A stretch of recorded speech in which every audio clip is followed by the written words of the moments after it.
Hello बच्चों, तो आज हम बहुत दिनों बाद क्लास कर रहे हैं। आपकी समर वेकेशंस ख़त्म हो चुकी हैं, तो just get back to the pace and हम सॉल्यूशंस चैप्टर की आज लास्ट क्लास करने वाले हैं।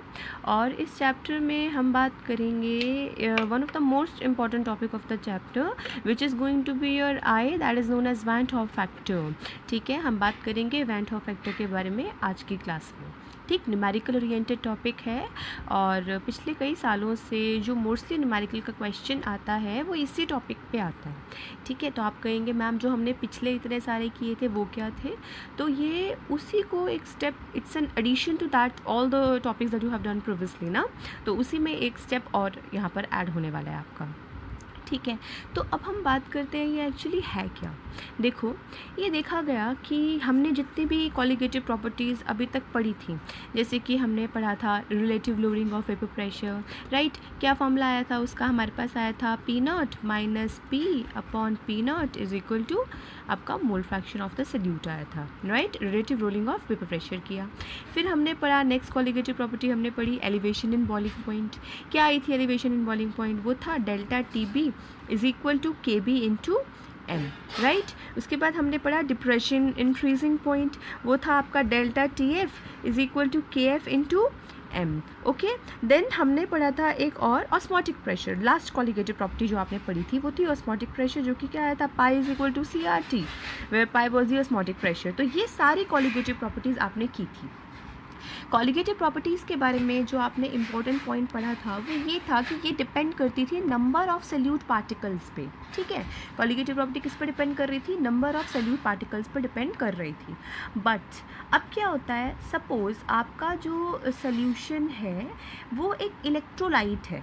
ठीक है, इलेक्ट्रोलाइट है मतलब कि जब आप सल्यूट को सॉल्वेंट में डालते हो और आपका सल्यूशन बनता है, ठीक है, तो जो आपका सल्यूट है ना वो या तो डिसोसिएट हो रहा है या एसोसिएट हो रहा हो, ऐसा हो सकता है। आप जानते हो, आप सोडियम क्लोराइड है उसको पानी में डालते हो तो सोडियम क्लोराइड NaCl नहीं रहता, Na पॉजिटिव और Cl नेगेटिव, आयन्स में डिसोसिएट हो जाता है।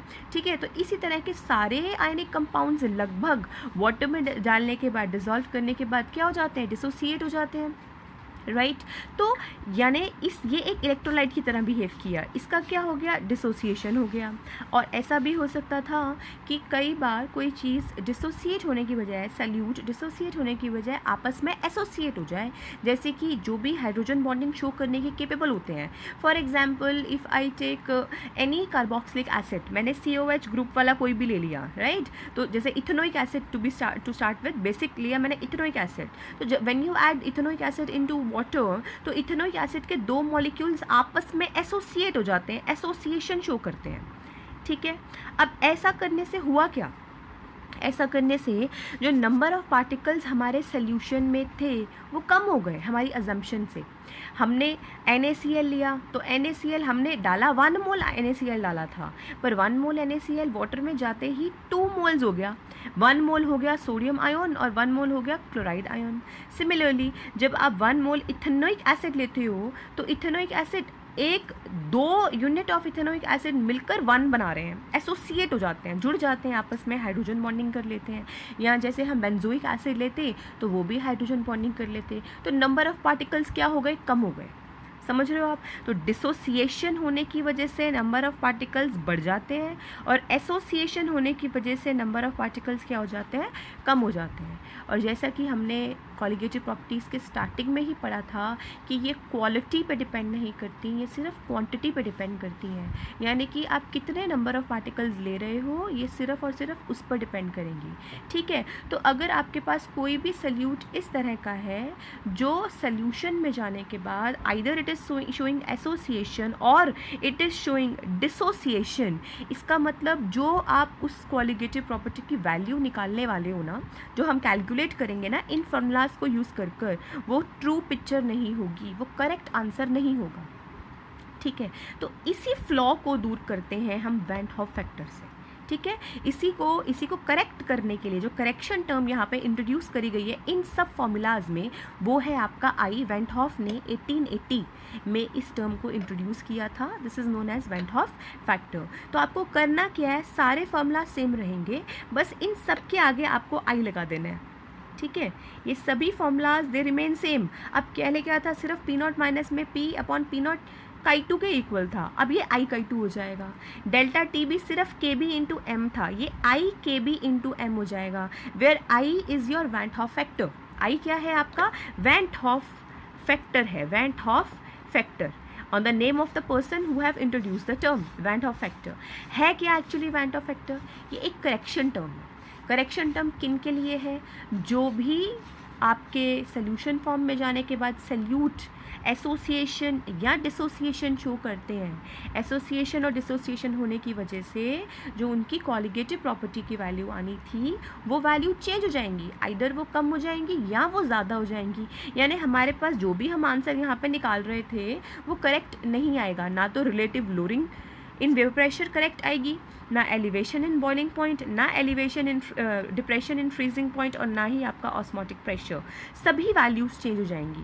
अगर ये वैल्यूज़ चेंज हो जाएंगी तो आगे मैंने आपको बताया था कि इन वैल्यूज़ को हम यूज़ करते हैं मॉलिक्यूलर मासेस फाइंड करने के लिए। आपने देखा होगा ज़्यादातर क्वेश्चंस में आपसे मॉलिक्यूलर मास पूछा जाता है, तो मॉलिक्यूलर मास मतलब जैसे इसी में मैं अगर मोलालिटी की वैल्यू डाल देती हूँ यहाँ पर, ठीक है, या यहाँ पर आपका कंसंट्रेशन की वैल्यू डाल देती हूँ, तो या यहाँ पे मोल फ्रैक्शन की वैल्यू डाल देती हूँ, तो इससे हम सल्यूट का मॉलिक्यूलर मास निकाल सकते थे, मोलर मास निकाल सकते थे।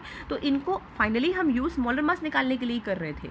इसका मतलब ये हो गया कि जो मोलर मास की हमें वैल्यू मिलेगी वो भी कम होगी, ठीक है। मोलर मास की जो हम यहाँ से जो हम वैल्यू मोलर मास की डिराइव करेंगे वो भी कम होगी।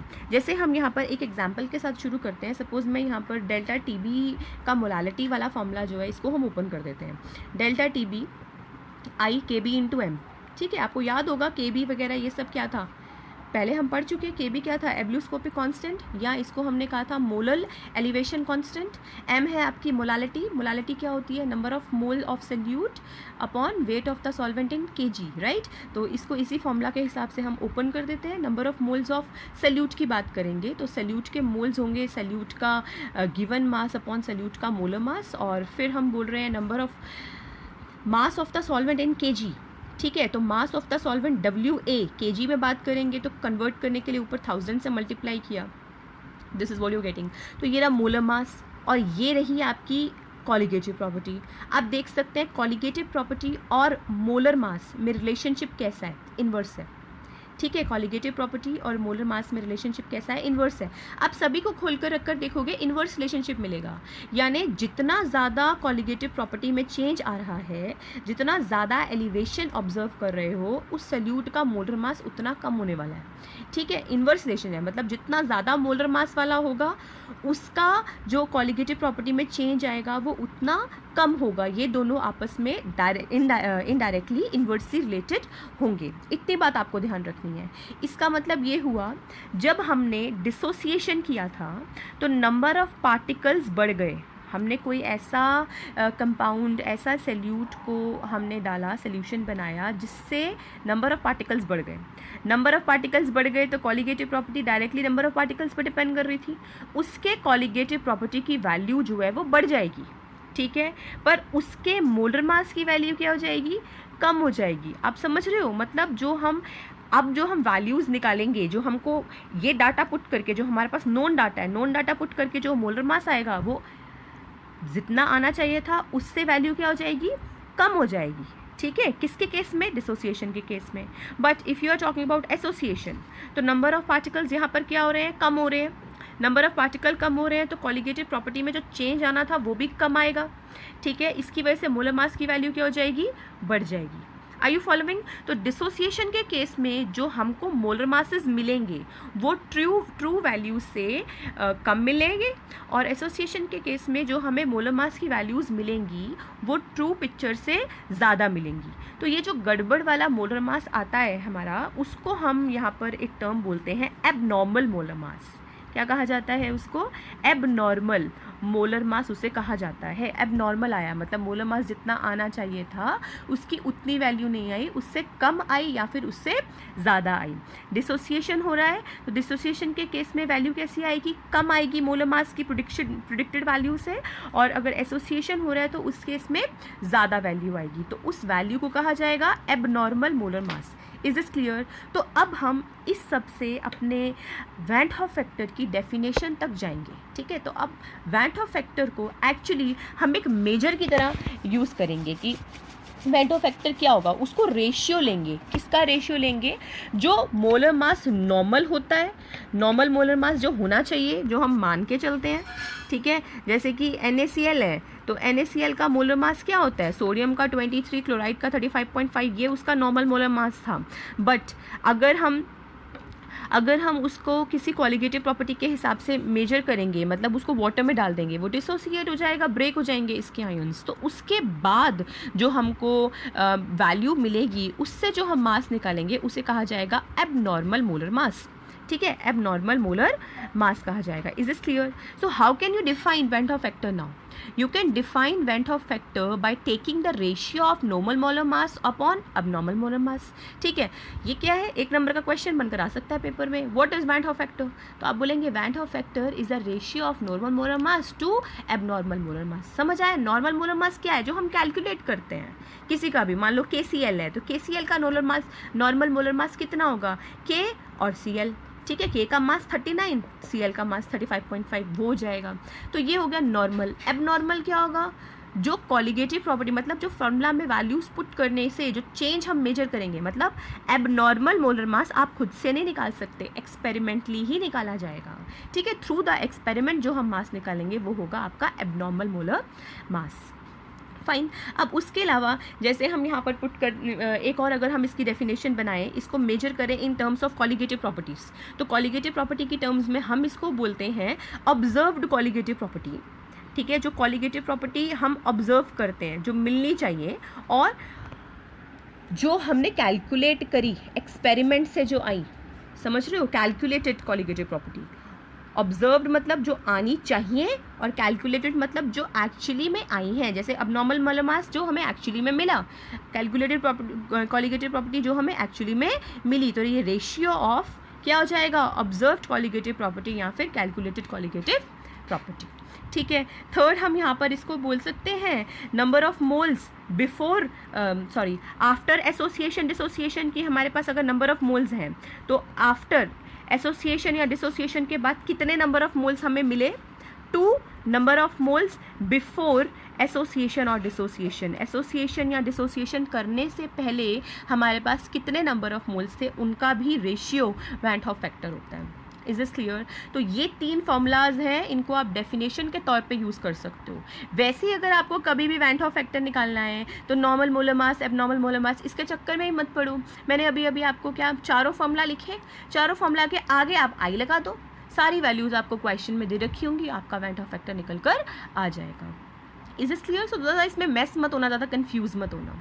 ठीक, तो यस, अब यहाँ पर एक बात जो हम आगे इसको थोड़ा सा बढ़ाते हैं कि अब जो इलेक्ट्रोलाइट होते हैं, कुछ इलेक्ट्रोलाइट मतलब जो एसोसिएशन या डिसोसिएशन शो कर रहे हैं, कुछ तो ऐसे होंगे जो स्ट्रॉन्ग होंगे।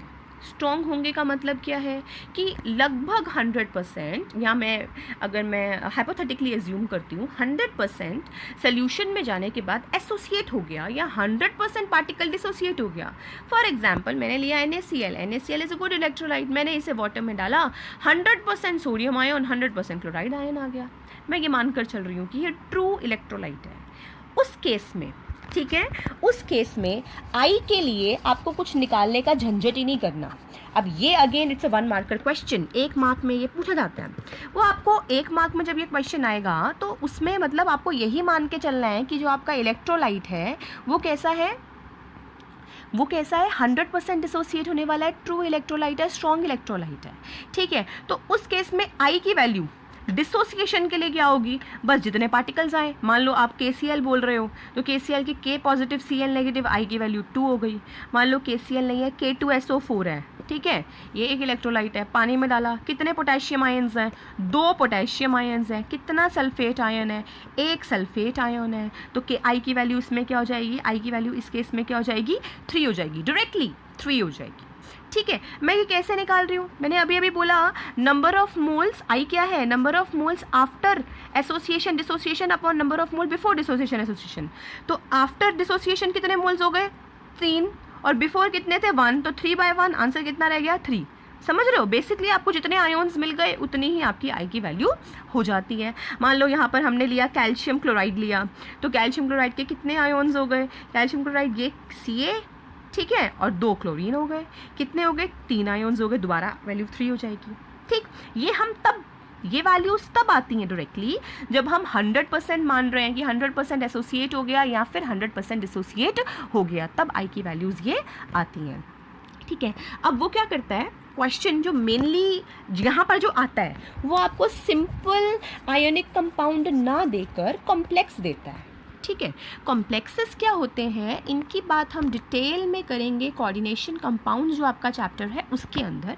फ़िलहाल मैं यहाँ पर सिर्फ लिख रही हूँ कॉम्प्लेक्स एक ऐसा आपका यूनिट होता है जिसके अंदर कोवलेंट बॉन्डिंग भी होती है और आयोनिक बॉन्डिंग भी होती है, दोनों चीज़ें होती हैं, और कोऑर्डिनेट बॉन्डिंग से मेनली हम इसको बोलते हैं जुड़ता है। Small amount of covalent bonding, small amount of ionic bonding, right. एक ब्रैकेट होगा, ब्रैकेट के बाहर कुछ लिखा जाएगा, ब्रैकेट के अंदर कुछ लिखा जाएगा, इस तरह का कुछ स्ट्रक्चर वो बनाएगा। सपोज मैंने लिखा यहाँ पे FeCN6, ठीक है, और बाहर मैंने यहाँ पर लगा दिया लेट्स से Na2, ठीक, ये मैंने कॉम्प्लेक्स लिखा, बाहर कुछ है और अंदर कुछ है।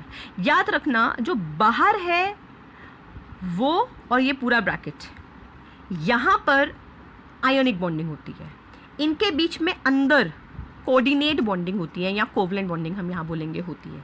Is this clear? बाहर वाले में और अंदर वाले में यहाँ पे कौन सी बॉन्डिंग होती है, आयोनिक। तो अंदर वाला कभी नहीं टूटेगा, अंदर वाले को आप कभी भी आयोनाइज यहाँ पर नहीं करोगे। मैं आपको ये एग्जांपल इसलिए ले रही हूँ क्योंकि कॉम्प्लेक्स का ही एग्जांपल वो हमेशा आपको देता है। तो इस केस में आई के कितने मॉलिक्यूल्स मिल रहे हैं आपको, आई 2 सोडियम आयंस और 1 ये पूरा दिख रहा है मुझे, तो मेरे को यहाँ पर भी I3 ही नज़र आ रहा है। ठीक है, अगर मान लो मैंने यहाँ पर दिया Fe4 FeCN6 और लेट से मैंने यहाँ पे लगा दिया ट्वाइस, तो कितने आयंस हुए, 4 आयरन बाहर और ये कितने यूनिट है, 2, तो आई की वैल्यू कितनी हो गई, 6। समझ रहे हो, अंदर वालों को नहीं तोड़ना, टोटल अंदर बाहर वाले आयंस कितने हैं और अंदर वाले कितने आयंस हैं आपको यही यहाँ पर काउंट करना है। तो यहाँ पर डिसोसिएट हो रहे हैं सारे एग्जाम्पल्स जो मैंने अभी तक लिए हैं, तो यहाँ पर आई की वैल्यू क्या हो गई, 6 हो गई। क्लियर है इतनी बात। वहीं अगर हम बात करते हैं एसोसिएशन की, तो एसोसिएशन पे ना वो आपसे कम क्वेश्चन पूछता है ज़्यादातर। अगर वो आपसे पूछता भी है तो जैसे मैंने अभी अभी बोला आपको इथेनोइक एसिड है, तो इथेनोइक एसिड होता है CH3COH, राइट। तो इथेनोइक एसिड में क्या होता है, CH3 ये है C डबल बॉन्ड O और ये है OH। मैंने एक और यूनिट यहाँ पे लिखती हूँ CH3, ठीक, और ये मैंने यहाँ पर लिखा डबल बॉन्ड O और ये लिख दिया OH। अब क्या होगा, इसका H, OH का H इस O से हाइड्रोजन बॉन्डिंग करता है और ये वाला जो O है वो इससे हाइड्रोजन बॉन्डिंग करता है, तो ये दोनों आपस में जुड़ गए। अब यहाँ पर ये CH3 ना होकर कोई भी R होता, मतलब एक मिथाइल की जगह 2 होते, 3 होते, 4 होते, उससे क्या फ़र्क पड़ता था, कार्बोक्सिलिक एसिड होने पर डाइमराइज हो जाता। 2 यूनिट जुड़े ना, तो यो यूनिट को बोलते हैं डाइमर। क्या बोलते हैं, डाइमर। तो अब मैं अगर इसकी आई की वैल्यू निकालना चाहूँगी तो आई की वैल्यू क्या थी, number of moles after association dissociation, ठीक है, या फिर number of moles before association dissociation. तो आफ्टर एसोसिएशन डिसोसिएशन कितने हो गए यहाँ पर, ये तो 2 यूनिट 1 हो गए, राइट। पहला कितना था, अगर ये 1 था तो आपको अब ये कितना मिला, आधा, ठीक है ना, हाफ हो गया, क्योंकि 2 मिलकर 1 बनाएंगे। यहाँ पर अगर ये बिफोर में 2 थे तो यहाँ कितने मिलेंगे आपको, 4 मिलेंगे। अगर बिफोर में पहले 2 मॉलिक्यूल्स थे तो पहले अगर 4 लिए थे तो अब आपको कितने यूनिट मिलेंगे, सिर्फ 2 मिलेंगे। अगर पहले आप 2 लेकर चले हो तो आफ्टर एसोसिएशन के बाद कितने आपके नंबर ऑफ यूनिट्स बन गए, 1, तो आई की वैल्यू क्या हो गई, हाफ हो गई। ठीक है, आई की वैल्यू क्या हो गई, हाफ हो गई। तो 1 मार्क में ये क्वेश्चन आता है, ठीक है, आपको बोलेगा डाइमर है जी, बताओ एक एसिड है वो सोल्यूशन बनाने के बाद डाइमर बना लेता है, आप उसके आई की वैल्यू बताओ कितनी होगी, आई की वैल्यू कितनी हो जाएगी, 1 हो जाएगी। अगर आपको बोलता है कि ट्राइमर बनाता है, नोट करना, ट्राइमर बनाता है, ट्राइमर मतलब 3 यूनिट एक साथ जुड़ रहे हैं, तो आई की कितनी वैल्यू हो जाएगी, 1/3 हो जाएगी। वो आपको बोल रहा है टेट्रामर बना रहा है, टेट्रा मतलब 4, आई की वैल्यू कितनी होगी जी, 1/4 हो जाएगी। समझ रहे हो? तो ये सारे क्वेश्चंस आपके 1 मार्क के लिए इम्पोर्टेंट है।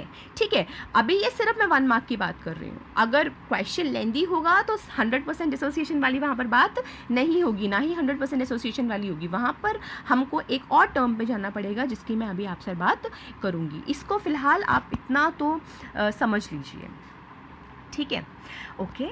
तो मैं इसी बात को अब आगे बढ़ाती हूँ। अब हम ये कह रहे हैं, मान लो पूरी तरह एसोसिएट या डिसोसिएट नहीं होता।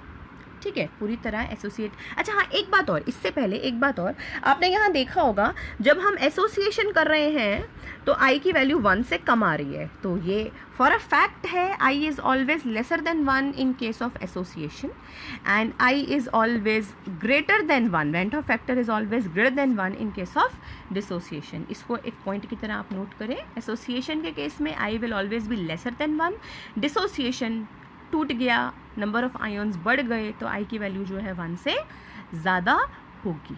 ठीक है, इतनी बात। अच्छा, तो अब मैं इसको आगे बढ़ाती हूँ। जैसे कि मैंने बोला कि सपोज़ ऐसा हो कहीं पर कि हमारे जो एसोसिएशन या डिसोसिएशन हुई है वो 100% नहीं हुई, तो कितने परसेंट हुई है? मान लो मैंने यहाँ पर हमने लिया कोई एसिड लिया, बेंजोइक एसिड। ठीक है, वो वाटर में जाकर 100% डिसोसिएट नहीं हुआ, वो 40% होता है एसोसिएट, लेट्स से। ठीक है, 40% हुआ। अब 40% हुआ मतलब मेरे पास हाफ वैल्यू नहीं होगी।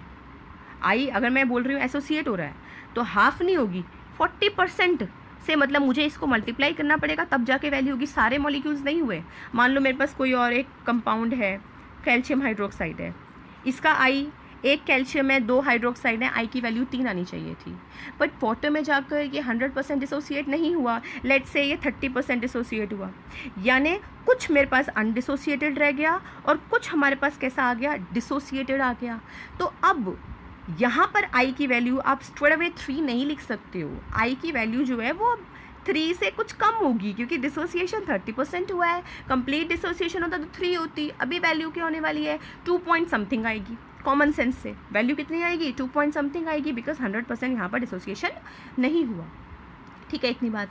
तो अब इसी बात को कितना परसेंट डिसोसिएट हुआ है या एसोसिएट हुआ है, उसके लिए हम एक नई टर्म यहाँ पर डाल देते हैं और उसे कहा जाता है अल्फ़ा। क्या कहा जाता है? Alpha, where alpha is the degree of dissociation या फिर एसोसिएशन।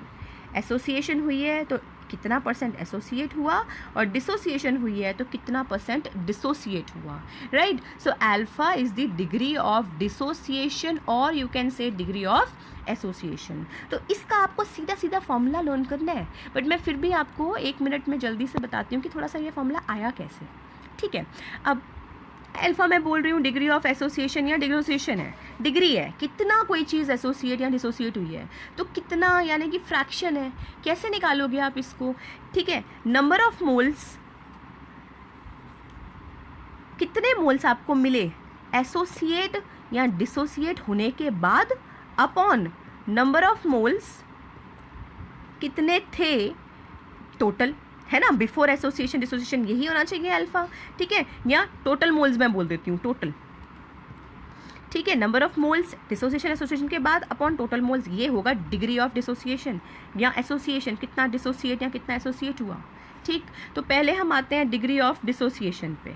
ठीक है, डिग्री ऑफ डिसोसिएशन की हम बात यहाँ पर कर रहे हैं। तो डिग्री ऑफ डिसोसिएशन के केस में क्या होगा आपका, सपोज मेरे पास 1 मोल था किसी चीज़ का इनिशियली। ठीक है, अब मैंने बोला कि 1 मोल है, अब alpha moles, alpha degree of dissociation है, मुझे डिसोसिएट होने के बाद कितने मोल्स मिले मुझे नहीं पता, मान लो n मोल्स मिले।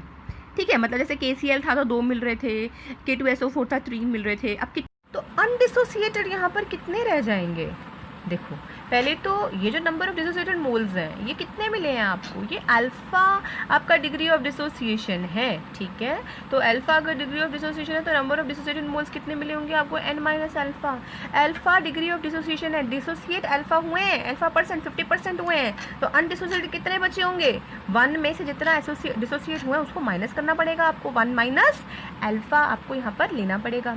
ठीक है, अब हम टोटल नंबर ऑफ मोल्स की अगर हम बात करेंगे तो टोटल नंबर कितने हो जाएगा आपके पास, टोटल मोल्स कितने हो जाएंगे, 1 माइनस अल्फा, ये अनडिसोसिएटेड, ये हो गया डिसोसिएटेड एंड अल्फा, राइट। ये हो जाएगा आपका टोटल नंबर ऑफ मोल्स, किसके बाद, डिसोसिएशन के बाद। तो आई क्या था, number of moles after dissociation upon number of moles before association और डिसोसिएशन, ठीक है। तो बिफोर कितना है, 1 है। तो बेसिकली ये आपका आई का फॉर्मूला मिल गया, आई का फॉर्मूला आपको मिल गया। पर हमको आई निकालना कंसर्न नहीं है, क्योंकि आई को तो हम क्वालिटेटिव प्रॉपर्टीज से निकाल सकते हैं। हमारा कंसर्न है यहाँ पर अल्फ़ा निकालना। इस फॉर्मूले को हम अल्फ़ा निकालने के लिए ही यूज़ करते हैं, बनाते हैं, ठीक है। तो अगर मैं इन दोनों में से किसको कॉमन ले लूँ, अल्फ़ा को कॉमन ले लूँ, तो मेरा क्या बन जाएगा, 1 प्लस n माइनस यहाँ पर n-1 अल्फ़ा, ये हो गया आई। और आई कैन से अल्फ़ा हो गया i-1 अपॉन n-1, किसके लिए हुआ ये हुआ आपका डिसोसिएशन के लिए। तो ये डायरेक्ट फॉर्मूला आप यूज़ कर सकते हो पेपर में, ये सब करने की ज़रूरत आपको नहीं है। सीधा जब भी बोला कि किसी भी क्वेश्चन में आपको अल्फ़ा निकालने की यूज़ है, तो लर्न दिस फॉर्मूला। अल्फ़ा क्या है, i-1 upon n alpha, where I is your van Hoff factor, जिसको आप क्वालिटेटिव प्रॉपर्टीज यूज़ करके निकालोगे। n है number of moles after dissociation, dissociate होने के बाद आपको कितने नंबर ऑफ मोल्स मिल रहे थे, ठीक है।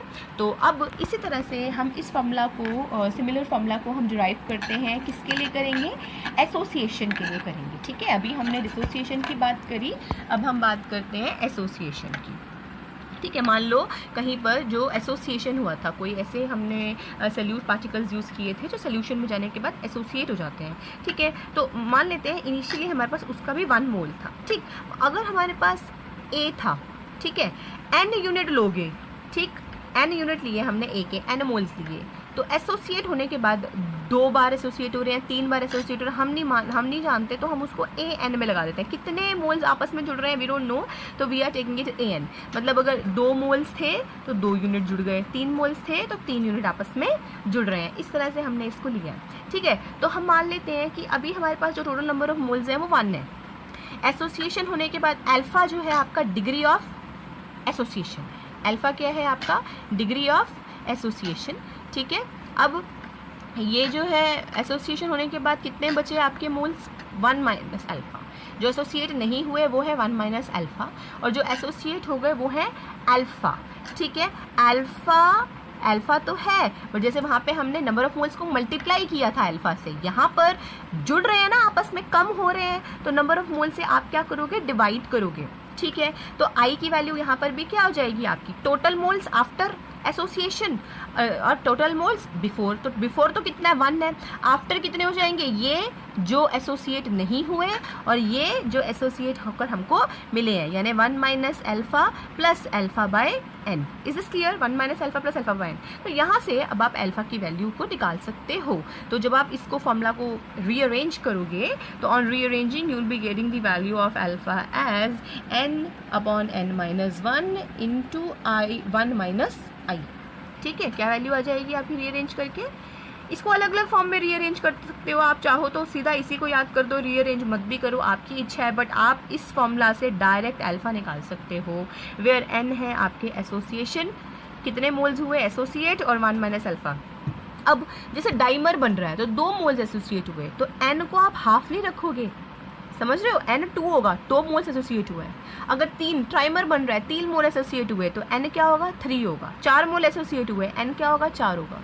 तो ये आपका फॉर्मूला हो गया डिग्री ऑफ डिसोसिएशन एसोसिएशन का, ठीक है। ये किसका हो गया, डिग्री ऑफ एसोसिएशन का, और पीछे हमने क्या लिखा था, डिग्री ऑफ डिसोसिएशन का। तो मैं रीराइट करती हूँ इन फॉर्मूलाज को, आप इनको प्लीज़ नोट कर लीजिए। स्ट्रेट अवे आपके क्वेश्चन को ये आसान कर देते हैं। अल्फ़ा है आपका i-1 अपॉन n-1, किसके लिए, जब आप बात करते हैं डिसोसिएशन की, ठीक है। और अगर एसोसिएशन है तो उस केस में आपका फॉर्मूला बना alpha is equal to n upon n-1 and 1 minus I. Clear है, तो ये दोनों फॉर्मूलाज को आप नोट कर लीजिए। अब बस यही था लास्ट टॉपिक। अब बस इसको हमको देखना है कि किस तरह से हम इसे क्वेश्चंस में अप्लाई कर सकते हैं।